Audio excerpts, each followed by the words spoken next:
Edina restaurant will reopen soon as crews start to rebuild it. WGEM's Madison Norris tells us how community members made this possible after a fire wiped out the business.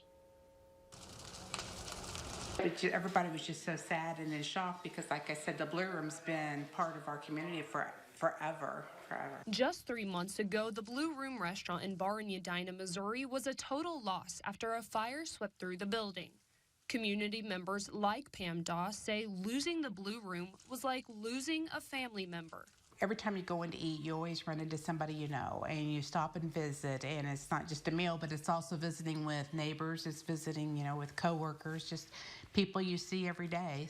Owner Chris Mowbray says after the fire, he never thought they'd reopen, but the community had other ideas. It's great. It's great to have a community that is so tight, and they're willing to help any way they can help out. So it's a great feeling. After months of benefits, fundraisers, and a GoFundMe donation page, the community is getting its Blue Room back. It's like a big family here. This is a great community.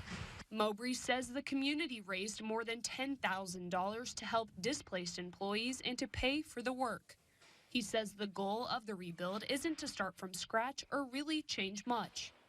Mowbray says he just wants to build on something that was already loved by the community. I kind of like that small town community nostalgia that we had in there, so we're kind of keeping with that plan.